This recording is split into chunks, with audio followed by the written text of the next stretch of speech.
এখন সংসদ মানুষ দেখে, কারণ কি জানেন, এখানে সরকারি দল বিরোধী দলকে সমান সুযোগ দেওয়া হয়, এবং এবার দেখবেন সেখানে বিরোধী দল যাচ্ছে, তাই তাদের যেটুকু বলার স্বাধীনতা আছে তারা পুরোপুরি কিন্তু তারা স্বাধীনতাটা তারা আপনার প্রয়োগ করে। যেটা বলে যে নির্বাচনী ইশতেহারের কথা, হ্যাঁ আমরা তো বলি না যে 6 মাসে সকল সমস্যা সমাধান করব, হ্যাঁ আমরা বলি যে আমাদের মেয়াদ তো 5 বছর, আমরা চেষ্টা করব আমাদের যে নির্বাচনী ইশতেহার ম্যাক্সিমামগুলো আমরা ফুলফিল করার, ইনশাআল্লাহ আমরা সেটা করব। হ্যাঁ, আর একটা কথা হলো যে নির্বাচনের কথা তো আমরাই বলবো, কারণ আমরা জানি যে নির্বাচন দিলে, নির্বাচনের প্রক্রিয়া নির্বাচন দিলেই আমরা মানে নির্বাচিত হয়ে আসতে পারবো। যারা নির্বাচিত হয়ে আসতে পারবে না, যাদের সংগঠন নাই, যাদের দল নেই, তারাই তো চাইবে না নির্বাচনটা হোক, যে কারণে 3 মাসের নির্বাচন 17 মাসে গেছে। এবং যারা আপনার আজকে চাঁদাবাজির কথা বলে, এনসিপির চাঁদাবাজি তো আমি মনে করি যে এই যে বলে না যে 17 বছর আওয়ামী লীগ যা না করেছে, এনসিপি বা তাদের এরা 17 মাসে তার চেয়ে বেশি চাঁদাবাজি করেছে। হ্যাঁ, এবং সেখানে বলেন তো আমাকে একটা চাঁদাবাজির কথা বলেন। চাঁদাবাজি না, আপনারা তো চাঁদাবাজি দরকার হয় তো, আপনারা তো ওপেনের দরকার নেই, আপনারা সচিবালয়ে বসে থেকে আপনাদের উপদেষ্টারা আপনাদের চেহারার দিকে তাকান না, আপনার চেহারা আপনাদের যাদের কথা বলছেন, আপনাদের যে নেতাদের চেহারার দিকে তাকান না, আপনার যে সজীব মাহমুদ ভুঁইয়া, আপনার এখনো তো দেখায়, আপনি আমাকে কথা বলতে দেন। আপনি এই যে এখন যে ফেসবুকে আসে সজীবের চেহারা, ওই সময়ের চেহারা, একটা স্যান্ডেল পরা, আর যখন জামা ধরে চেহারাটা কি ছিল, হাজার কোটি টাকা বাইরে পাচ্ছে। আপনি আমাকে কথা বলতে দেন প্লিজ, আপনি আমাকে কথা বলতে দেন। আপনি কথা বলতে দেন, আপনি কথা বললে আপনি কথা বলছেন, আপনার কথা বলি নাই, আপনি কথা বলছেন একটা কথা আমি কিন্তু বলি নাই। না, আপনি চুপ করেন, আপনি চুপ করতে হবে, আপনি চুপ করতে হবে। আমি কথা বলেছি, আপনি আমার বিএনপি নেতা চাঁদাবাজ মানে আমি কিছু বলিনি। আপনি চুপ করেন, আপনি বলেন, আপনার কথা সবাই বলবেন না, আপনি আপনার কথা সবাই, আপনি আমার সঙ্গে কেন কথা বলছেন, আপনি আমার সঙ্গে কেন কথা বলছেন, আপনি কথা বলেন, আপনি দিচ্ছেন কেন?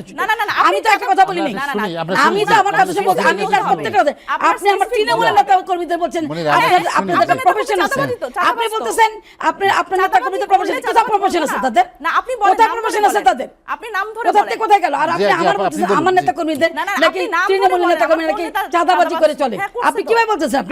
আপনি এখানে বসে থেকে আপনার কথা তো বললে হবে না, আর আপনি আমার কথা তো উত্তর দিচ্ছেন না, আপনি চুপ করেন, আপনি চুপ করতে হবে, আপনি আমার কথা সে উত্তর দিবেন না, আপনি আপনার কথা থাকলে আপনার সঙ্গে কথা বলবেন না, আমি মিথ্যা বলি সত্য, আপনি পরে বলবেন, আপনি মিথ্যা বলছেন এখানে বসে থেকে। আপনি জনগণ, আপনাদের চেহারা কি ছিল আমরা দেখি নাই? হ্যাঁ, আপনি বলেন আপনাদের চেহারা কি ছিল, কেমন ছিল বলেন, আপনাদের নেতাদের চেহারা আমরা দেখি নাই? মানে আমরা তো শুনি সিনেমার কথা শুনি, তারপরে 30 লাখ টাকা, আপনি 30 লাখ টাকা করতে গেছলেন, আপনারা ছাত্র ছিলেন, কোথা থেকে 30 লাখ টাকা? আপনাদের যাই নির্বাচন ইশতেহারে আপনাদের যে হলফনামা দিয়েছেন, এই টাকা কোথা থেকে আসলো? একটা স্টুডেন্ট, হ্যাঁ, আর আপনাদের সজীব মাহমুদ হাজার কোটি টাকা খরচ করতে 4 টাকা বোঝা যায় না, যে জুতা পরে 20-25 হাজার টাকা জুতা, যার বাবার ঘরে চাল নেই, সেখানে একজন অ্যাডভাইজারে থাকবে। আর আমার নেতা কর্মীদের দেখলে আমার স্বরাষ্ট্রমন্ত্রী বাড়ির সামনে যাবে, আপনি জানেন না ইয়াবে কথা তৈরি হয়? ইয়াবে এখন বাংলাদেশে তৈরি হয়, আপনি কোথা থেকে জানেন না? আপনি কেন গত কয়েকদিন কেরানজি করতে আপনি ধরে নাই? কেরানজি করতে ধরে নাই, উনি জানেন না কেন বাংলাদেশে ইয়াবা তৈরি হয় না? ও মানে তার মানে সীমান্ত দিয়ে কোনো ইয়াবা আসে না? আসে, কিন্তু বাংলাদেশে তৈরি হয়, সেটা আমি বললাম। আপনি কথা বলবেন না, আমি কথা বলছি, আপনি শুনেন, আপনি পরে উত্তর দিবেন, আপনি পরে উত্তর দিবেন, আনাল আমি চলে যাবো এখান থেকে। আপনি কথা বলছেন, কেন কথা বলবো? তার কথা শুনে কথা বলেন, সেখানে কথা বলবে না, আপনি তো বলতে না, সেখানে কথা বলবে। আপনি কথা বলবেন কেন? আপনার কথা আমি সবটা শুনছি, আপনি উত্তর দেন, আমি উত্তর দেবো। আপনার ভালো লাগলে আপনি আবার উত্তর দেন না, আপনি রেফারেন্স দিয়ে কথা বলতেছি, আমি রেফারেন্স ছাড়া কথা বলিনি। আপনাদের নেতা এনসিপি দলটা হলো কতদিন? আপনি এনসিপি দলটা গঠন হলো কতদিন? তার মধ্যে আস্তে আস্তে তারা আপনার নির্বাচনী স্তরে এত টাকা, তার বোর্ড ছিল এত টাকা, তারা ওই যে কি যেন মাসুদ নাকি যেন, সে বাংলা যেন ইসলামী ব্যাংক থেকে 2 কোটি তো তার ওয়াইফের নামে লোন নিয়েছে। হ্যাঁ, আবার তার নির্বাচনী স্তরে দেখছে তার 30 লক্ষ টাকা তার আয়, কিন্তু তার ওয়াইফের নামে আছে 2 কোটি টাকা ইসলামী ব্যাংকের লোন। হ্যাঁ, তাই তো, সেটা আবার নির্বাচনী নেতা দেয় নাই। হ্যাঁ। আমার আপনি- মনে পড়ে- আপনার দলের- কথা হলো- আপনার MP না, শোনেন, আপনি কথা বলতে দেন, আপনার আপনার দলের- দলে বলেন। আপনার দলে তো আপনি প্রচুর আপনি ঋণখেলাপি। আপনি আপনার বিতর্ক দলে তো কথা অনেক বিতর্ক করার জন্য ঋণখেলাপি। এখানে আসছেন। আপনি তো আপনি কথা বলতে ঋণখেলাপি। আপনি কথা বলতে দিচ্ছেন না কারো কিছুর জন্য। না, না, না, আপনি আপনি- কথা বলেছেন, আপনি সাথে কথা বলি। আপনি আমার চেহারা নিয়ে কোনো কথা কথা থাকলে আপনি বলবেন, সেটা উত্তর দিবেন। আপনি অসম্মান করতে না, পারেন আপনি আপনি কিসের অসম্মান আপনি করছেন? অসম্মান আপনি করছেন। আমার নেতা তৃণমূলের নেতাদেরকে বলতেছেন যে এরা কোনো এদের কোনো আমরা পেশা আমরা নাই। একটু শুনি, তারপরে পেশা নাই। এদের কোনো পেশা নাই, এটা কিভাবে বলে সে? হ্যাঁ, চাঁদাবাজি তো কিসের করে। চাঁদাবাজি করছে? আপনি চাঁদাবাজি করে তো। চাঁদাবাজি আপনারা করছেন। কি বলেন আপনি? আমরা আপনি আমরা বলেন, কে করছে? আমাদের আপনি আমরা তো বলেন, অস্বীকার আপা। করতেছি না। আপনি আমার রেগে কথা হলো যাচ্ছেন কেন? সেইভাবে বলেন আপনি কি? এভাবে গণ করতে পারলেন না আপনি যে বলেন বিএনপি কে তৃণমূলের চাঁদাবাজি নেতা কর্মীদের কোনো পেশা নাই। হ্যাঁ, পেশা তো আপনি নাই। কিসের পেশা নেই? আপনি জানেন? হ্যাঁ, আপনি আপনি- আপনি কতজন সম্পর্কে আপনি জানেন? চাঁদাবাজি- আপনি চাঁদাবাজি- আপনি চাঁদা- কতজন সম্পর্কে আপনি আপনার জানেন? চাঁদাবাজি হয় হ্যাঁ, কিনা? চাঁদাবাজি হচ্ছে যে বলছি হ্যাঁ। সেটা বাংলাদেশে প্রথম এখন হচ্ছে না। বিগত সবসময় আওয়ামী থাকে, লীগের সময় সব- ছিল, সব দলের সময় সব কম বেশি আমাদের ছিল। আগের সময় ছিল, কম বেশি ছিল, এখন আছে জি। কম বেশি হয়েছে। আচ্ছা, আচ্ছা। আমাদের সময় আমরা চেষ্টা করছি সেটা নিয়ন্ত্রণ করার। সেটা নিয়ন্ত্রণ। সেই কারণে বিএনপি তো আপনি অনেক যে এনডির পদক্ষেপ কথা নিয়েছে। বারবার বলছে, এনডি তো সেটা বলেনি। বিএনপির অনেক নেতাকর্মী বহিষ্কার হয়েছে আমাদের বিভিন্ন নেতা সময়। এইটাই তো একটা কৌশল, তারা নেতা কর্মীদের বহিষ্কার করবে না। আমরা তো চাঁদাবাজি করে পানিশমেন্ট আমাদের দিচ্ছি, বলেন? তাদের দল থেকে বের করে দিচ্ছি, তাদেরকে আমরা পানিশমেন্ট দিচ্ছি, তাদের শুধরানোর সময় দিচ্ছি। এমনকি তাদের তো এখন পিএম তো তাদের ব্যাপারে সাংঘাতিক করার সিদ্ধান্ত নিয়েছে, এবং আমাদের মন্ত্রীদেরকে বলে দিয়েছে তাদেরকে যেন কোনোভাবে প্রশ্রয় দেওয়া না হয় না।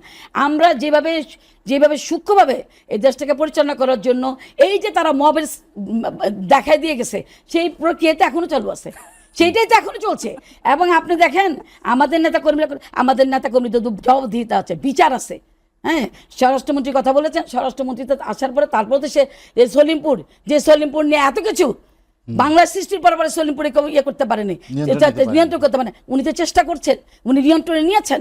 আপনি এই যে মাদকের কথা বলছেন, আপনারা কোনোদিন শুনছেন বিহারি ক্যাম্পে, ওই যে মোহাম্মদপুরের বিহারি ক্যাম্পে অভিযান করে কাউকে ধরতে? এইবার তো কয়েকদিন আগে দেখলেন যে তাদের মূল হোতাদেরকে ধরা হচ্ছে। তো চেষ্টা তো করা হচ্ছে। এইভাবে তো বলতে পারে না যে বিএনপি তৃণমূলের নেতারা সব চাঁদাবাজ। আরে হ্যাঁ, আমাদের কেউ করতেছে, আমরা তো অস্বীকার করছি না, এবং তাদেরকে স্বীকার করে নিচ্ছি, তাদের পানিশমেন্ট আমরা দিচ্ছি, তাদেরকে বিচারের আওতায় আনছি। এইভাবে কথা বলে তো কথা বলা যায় না। হ্যাঁ, আর উনি ওই যুক্তি কি দিব? আপনি মাদকের ব্যাপারে আমরা এবার পার্লামেন্টে প্রথমেই কিন্তু আমি নিজে মাদক নিয়ে কথা বলেছি, এবং সেখানে মাদকের বিরুদ্ধে যে আইনটা হয়েছে, আইনটা হয়ে এখন সেটা প্রক্রিয়া মাত্র শুরু হচ্ছে। মাদকের ব্যাপারে আমরা তো বারবার বলছি আমরা কোনো রকম টলারেন্স করবো না, এবং মাদকের ব্যাপারে যেভাবে মাদক ধরা হচ্ছে, আগে কীভাবে মাদক ধরা হতো, এবং আপনি দেখেন এই যে কোনো হত্যাকাণ্ড হোক, আমরা বলেছি যে আমাদের এখন ওই গ্যাস বিদ্যুতের চেয়ে বেশি দরকার আমার মাদক নিয়ন্ত্রণ করা। আপনি দেখেন যে মাদকের জন্য আমাদের কিভাবে মাদকটা আমাদের দেশে ছেয়ে গেছে, পরিবারে বলেন, সমাজে বলেন, সমস্ত জায়গায় ছড়িয়ে গেছে। সেখানে আমরা আমাদের প্রক্রিয়াভাবে আমরা সেটা গ্রহণ করছি। আমরা তো বলেছি যে মাদক, আমরা কোনো কিছু তো বলেছি যে 5 বছরের সমস্যার সমাধান করব। আমাদেরকে সময় দিতে হবে। তো 6 মাসের মধ্যে এক গ্যাস বিদ্যুৎ দিয়ে এটা নিয়ে একটা বড় পিএম একটা বড় ধরনের সরকার একটা বড় ধরনের ধাক্কা খেয়েছে। তারপরে মাদকটা নিয়ে আমরা আইন করেছি। আইনটা করার পরে দেখেন কি হয়। আইনটা করার পর অবশ্যই আমরা আশা করি যেভাবে বলেছে যে 5 কোটি যারা মাদকের মেন হবে, মানে যারা মাদক কারবারি, তাদেরকে বলা হয়েছে তাদের মৃত্যুদণ্ড কায়েম করা হবে, এবং তাদের পাওয়া গেলে তাতে 5 কোটি টাকা তাদেরকে ফাইন করা হবে। তাই আপনি এই প্রক্রিয়াটা চালু হতে একটু সময় লাগবে, এবং আস্তে আস্তে আপনি দেখবেন যে এটা জিনিসটা একটা পর্যায়ে আমরা নিয়ে আসতে পারবো। আমাদের মন্ত্রীরা কিন্তু স্বীকার করে, যেটা আমি বললাম যে এটা আমাদের সরকারের একটা সৌন্দর্য।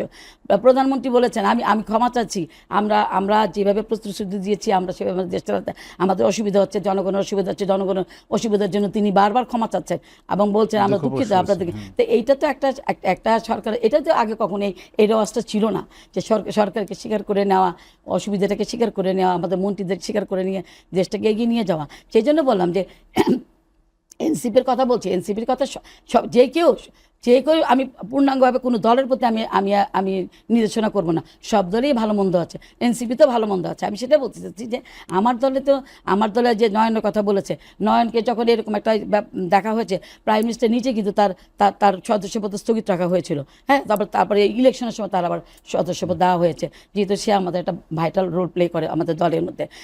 তার ত্রুটি থাকতে পারে, আমারও ত্রুটি থাকতে পারে, সেখানে তো আমাদের পানিশমেন্টের ব্যবস্থা আছে।